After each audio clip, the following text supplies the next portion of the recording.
Zimbabwe has been honored by the European Union following its successful co-hosting of the United Nations World Tourism Organization conference with Zambia. Ventures Africa tells us that a European Union delegation led by the President of the European Union Council on Tourism and Trade, Anton Karagia, announced Zimbabwe as one of the best tourism destinations in the world. Mr. Karagia stated that the delegation's main priority was to announce Zimbabwe as the best tourist destination for 2014 because of its diverse culture and natural beauty. The UNWTO was co-hosted by Zimbabwe's resort town of Victoria Falls and Zambia's Livingstone town in August 2013. It is hoped that this award, especially following the successful hosting of the tourism conference, will once again highlight Zimbabwe's tourism potential to the world. Tourism currently contributes about 6.5% to the national GDP, and the country is pushing to see this contribution increased to 15% this year.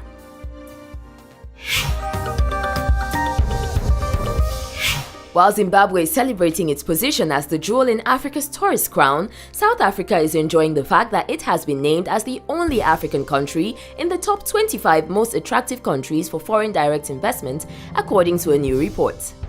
The report, the A.T. Kearney's 2014 Foreign Direct Investment Confidence Index, tells us that South Africa climbed 2 spots from its former 15th position.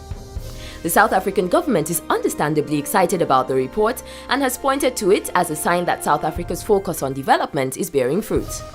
Acting CEO of the Government Communication and Information System, Phumla Williams, has also pointed out that the government's tax relief incentives and its focus on renewable energy are 2 more factors that have contributed to South Africa's attractiveness to foreign investors.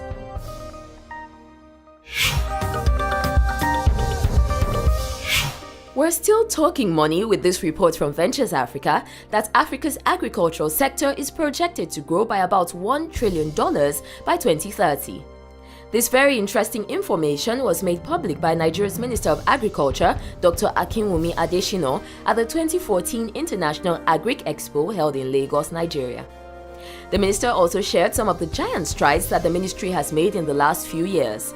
He revealed that the government has initiated a self-sufficiency plan to cut down Nigeria's importation of rice substantially.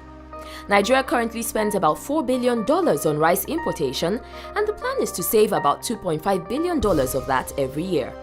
The country is fast on the way to that, as the minister shared that rice production rose by 4.3 million metric tons and the number of integrated modern rice mills in the country rose from 5 to 15 in the past 2 years. Dr. Adesina also talked about the country's growth enhancement scheme, where farmers across Nigeria receive subsidized fertilizer and seeds via electronic vouchers on their phones, popularly called e-wallets, as part of the government's efforts to sanitize fertilizer procurement and distribution processes. He stated that the e-wallet system had reached over 8 million farmers in 2 years and noted that Nigeria was the first country in the world to adopt this electronic platform to help farmers purchase subsidized farm inputs on their mobile phones.